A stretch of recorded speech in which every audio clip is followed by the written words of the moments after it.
Another mistake we make as e-commerce businesses is that we don't give our customers enough reason to act today instead of tomorrow.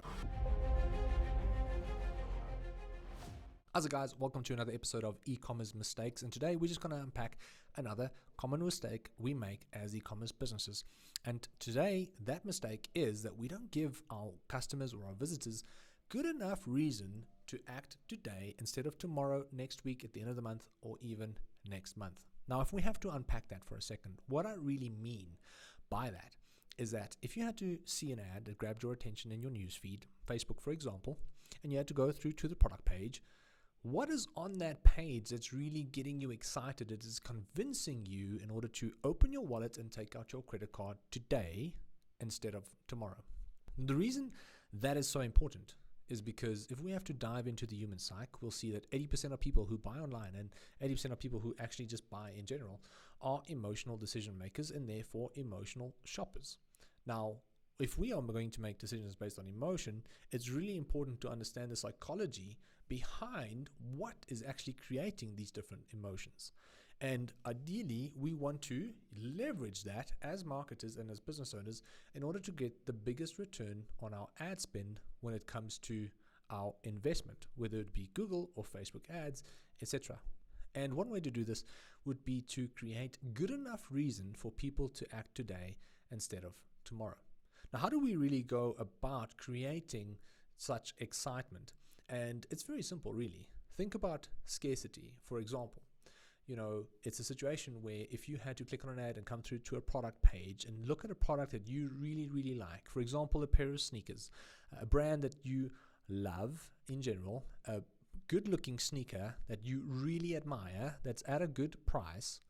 If you had to see that there are a limited amount of those sneakers left, for example, 4 or 5 sneakers left, alongside that, seeing a pop-up in the corner of your screen saying that John just bought the sneakers 1 hour ago, and now there's 4 of them left, that will create a sense of scarcity, which is going to want to get you to act today instead of tomorrow.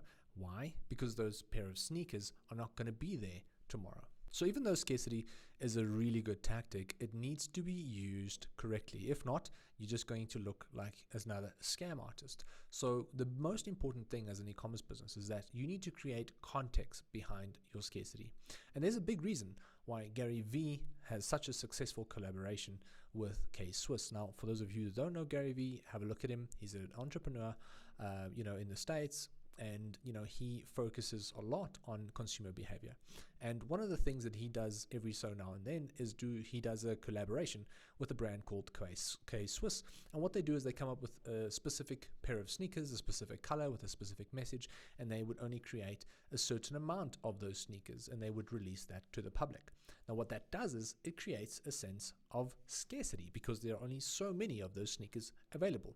So you can bet your pretty little hat that the people who do like Gary Vee, who likes K-Swiss, and who likes the message of that specific series of sneakers, they are going to open their wallets and get that sneaker the moment it's available. And also so, the people who might be picking up on that sneaker only when there's like 100 or 200 sneakers left, or 10 or 20 or 50 sneakers left, for a fact that those sneakers are going to be selling like hotcakes, and people are going to be incentivized in order to act on the spot as opposed to a week or a month from now.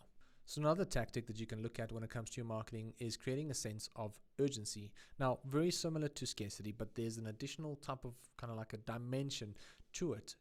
Think Black Friday, where there's an actual urgency on the day, and it's usually tied in with discounts, promotions, and all kinds of good deals on the day. Everybody is in a psychological mindset because they know today they're going to be great deals, not tomorrow. So if I have to make a decision about a specific product, I have to make it today. So urgency when it comes to these things are really, really powerful.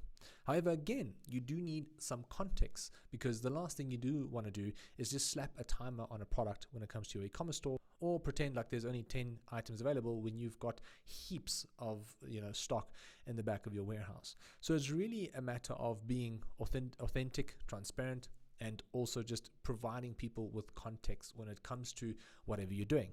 So if it's urgency, why is there a specific urgency? Why is it on a discount? Why is there a promotion running on this specific item?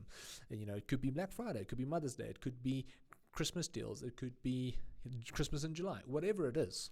You need to give people some context, because that's going to make the actual discount more believable, and therefore going to create a sense of trust and credibility behind that urgency, which amplifies the actual attractiveness of the offer.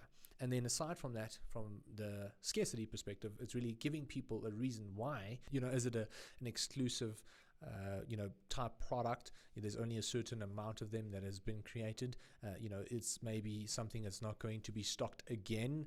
So you're selling out the last few. Maybe it's an item that's close to expiry, so there's only a certain amount left, and you're trying to get rid of the stock. Whatever it is, it's really just about being authentic and transparent with your visitors and customers. But urgency and scarcity are really the two tactics that you can leverage at the end of the day when it comes to your marketing, in order to get a bigger return on your investment, because that's what direct response marketing is all about. It is about putting money into your advertising that's going to cause a direct response from a customer's perspective, and that response usually is them becoming a customer and actually buying the product from you, actually opening their wallets and taking out their credit cards and purchasing the specific item. So with that said, I hope that you enjoyed today's video. Let me know what you think. Leave a comment. I would love to hear from you. All the best, and I'll see you guys next time.